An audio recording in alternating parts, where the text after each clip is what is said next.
If you've been watching my currently ongoing Top 30 Films of All Time series, you'd know that Jurassic Park is one of my all-time favourite films. It was followed by two sequels, The Lost World, which is a darker, aesthetically displeasing and hugely inferior film that proved that even Steven Spielberg couldn't recreate the magic of the first, and Jurassic Park 3, which is a harmless, silly and mercifully short work that doesn't try too hard and has the honour of being better than The Lost World. It featured in my top 10 films I like that everyone else hates video, so for further thoughts on Jurassic Park 3, check out that. 14 years later, and here comes Jurassic World. If the record-breaking opening box office is anything to go by, then the world is still super hungry for this franchise and dinosaurs. But the question remains, is it any good? The answer: yes, it's good. It's not as good as the first one, it's better than The Lost World, and it's better than Jurassic Park 3. But is being better than two inferior sequels worth bragging about? Let's find out. Taking place 22 years after the events of the original Jurassic Park, the film returns to Isla Nublar, which now is the site of the fully functioning and open to the public Jurassic World. After a film set during the testing phase and two films set on Isla Sorna, or Site B, it's a wonderful treat to not only return to the original island, but to finally see John Hammond's dream realised. However, the public is now starting to get bored of dinosaurs, and Jurassic World scientists have developed a new attraction, a genetically engineered hybrid. Jurassic World should be commended for bringing new ideas to the series, which help it stand on its own two feet as a self-contained work and not be forced to rely on nostalgia and callbacks to justify its existence. That's not to say there aren't Easter eggs for fans and loving references to the past, but they aren't the backbone of the experience. What's new is far more important than what's old. But herein lies a problem. The film is so eager to start the hybrid action and park destruction that we barely get much time to appreciate Jurassic World itself. After such a substantial marketing campaign and trailers that emphasize that the park is now open, there's sadly very little relative time spent exploring the park. Here we get a glance at various attractions, because the film can't get away with showing us nothing obviously, but it feels like it's working its way through a checklist. Actually, perfect comparison,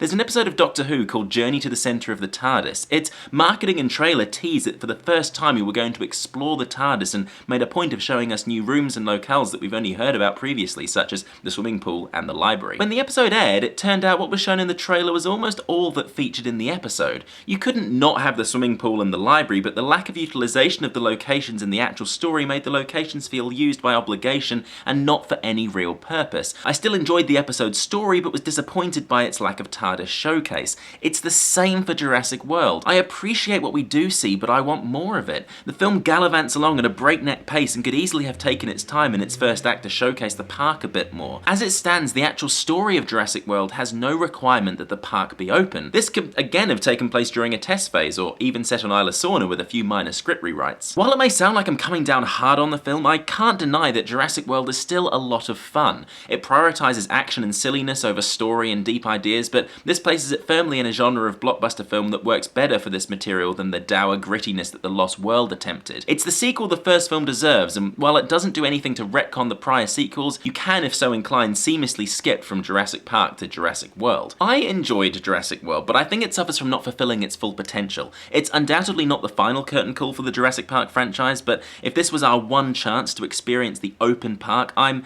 pleased but not fully satisfied. I really don't want to sound overly negative. The fact is, the stuff that's good about Jurassic World is far less interesting to talk about than what could have been improved upon. There's enough here to please fans of the original and newcomers to the franchise alike, and if just hearing the Jurassic Park soundtrack makes your heart start racing, then you'll be far from disappointed. Just don't go in expecting the film of the year, or for it to fully rekindle the wonder and amazement you felt when you saw Jurassic Park for the first time. Thank you so much for watching. Tell me what you thought of Jurassic World down in the comments below. I can't wait to hear what you have to say about it. Also, make sure to tune in next week as I will be finishing my Top 30 Films of All Time series. It's sure to be interesting.